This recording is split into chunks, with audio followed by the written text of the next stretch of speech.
Hey everybody, Cinephile Mike is here, and it is day 56 of Award Season Review Season 3. 97 reviews coming at you in 97 days, covering many of the films contending for awards recognition this season.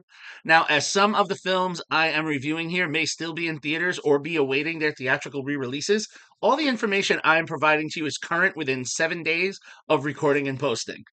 That includes box office information, critical response, nominations that the film has received, wins it's received, what I predict it may win or will win or won't win, depending where we are. And as always, these reviews are spoiler free. Also, make sure you check out my website, cinephilemike.com, for lots of great additional award season content, including the Where Can I Watch It spreadsheet, your guide to all things award season film, nomination tracker, win tracker, and of course, how to see all of these films. So, today we have reached the end of our 8th theme week. We are at the end of Annie Week. Now, does that mean I'm done for animated films for the rest of the season? Well, I'm not sure. Possibly. We have to see how some of the rest of these nods still end. But I hope you have enjoyed this collection as we move on. And should this be the first episode that you are watching, all of the films that I've been talking about this week in this set of 7 have been nominated for at least one Annie Award. The Annie Awards are the highest awards recognition for animation and film, be it a fully animated project, feature, short, or special, or animated elements in live action projects, features, shorts, or specials. And I'm going to be ending, as I had said yesterday, on a strong note with another claymation stop motion animation picture. Today I am talking about BBC Films and Netflix's Wallace and Gromit, Vengeance Most Fowl. Written by Mark Burton, based on a story by Burton and Wallace and Gromit creator Nick Park, the film was directed by Park and Merlin Crossingham. Released on Netflix this past month, but having its awards run last month, the film only shows a small international box office take of $191,452, which accounts for the film's worldwide take. Certified fresh, again this week, as I did at the start with Look Back, as of this recording and posting, Wallace and Gromit Vengeance Most Fowl sits with a 100% critical rating, coming from 113 reviews and a 93% popcorn meter based on over 500 audience reviews. Award season wise, of all the films I have discussed this week, this one has the most Annie nominations, 7 in total. Best Animated Feature, Outstanding Achievement for Directing in an Animated Feature, Outstanding Achievement for Character Animation in an Animated Feature, Outstanding Achievement for Music, Outstanding Achievement for Animated Effects, Outstanding Achievement for Production Design, and Editing. This film was also nominated for Best Animated Feature at the Golden Globes and the Astra Awards. It is currently nominated for Best Animated Feature at the Critics' Choice Awards, and in addition to other critic circles and festival recognitions, was also nominated for Animated Film of the Year by the London Critics Circle Film Awards, as well as a couple of awards from the Visual Effects Guild. So, to know this story, we have to go back a time to the Oscar-winning animated short Wallace and Gromit: The Wrong Trousers. In this short from 1993, Wallace, our clever inventor, voiced in a very, I have to say, respectful manner to the character this time by Ben Whitehead, rest in peace, longtime original voice of Wallace, Peter Sallis. And we have his faithful dog, and yet even smarter companion Gromit, were able to assist the police by foiling the attempted robbery of the Blue Diamond by the criminal Feathers McGraw, a non-speaking penguin with a rubber glove on his head to pose as a chicken. It was a then young Inspector McIntosh, now Chief Inspector, voiced by Peter Kay, who safely stored the Blue Diamond and locked Feathers up in jail. The zoo. Jump forward. Wallace, in his inventorship, creates a robotic garden gnome named Norbot, voiced by Reese Shearsmith.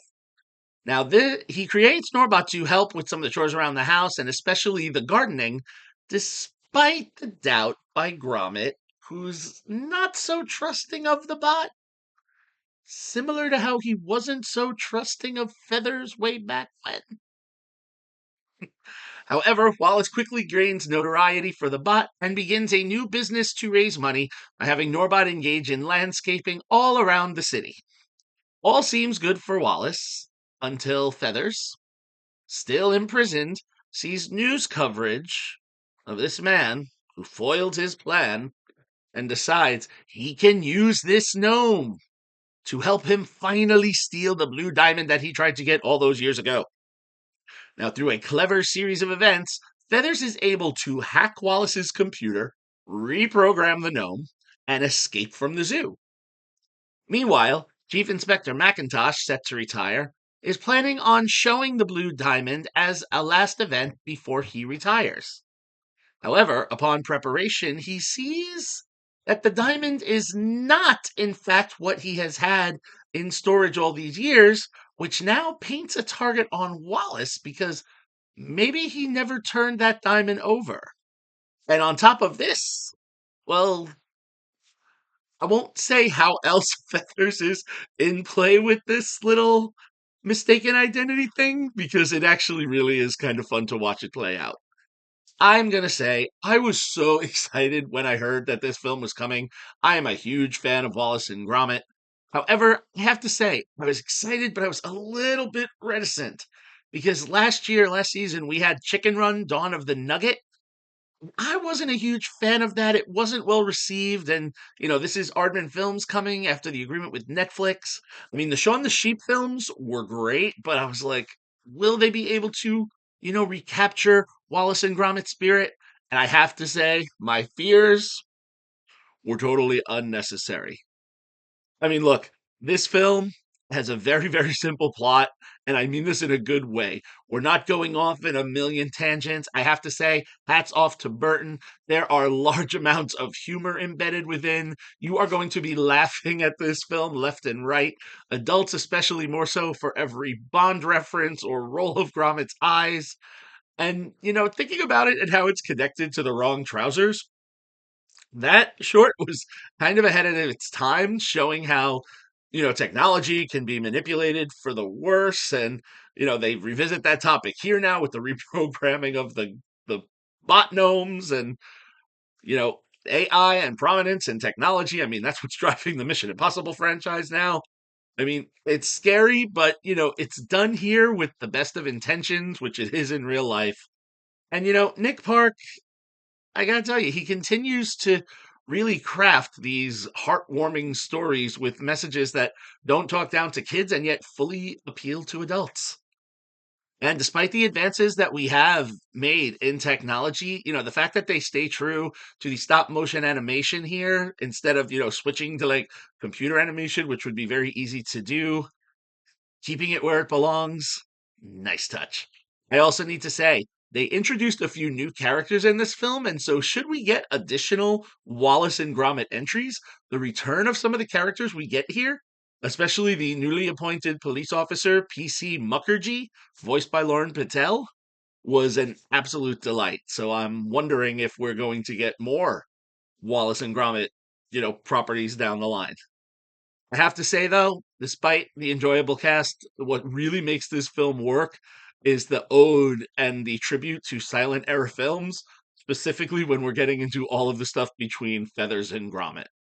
The animals don't talk here, and we don't need them to. There's so much more with every look, the angles they choose to shoot, the quick cut editing. I mean, a couple of scenes that look like they're ripped from a Fast and Furious movie. You will thoroughly enjoy this one. Now, is Wallace and Gromit going to have any Oscar chances? Absolutely. I mean, this franchise has a history. Every film in the franchise, everything, the four shorts, the first feature length film, and the two Shaun the Sheep spin off films were all nominated for the top animation prizes at the Oscars. So I think this is a surety for at least the nod. Will it win?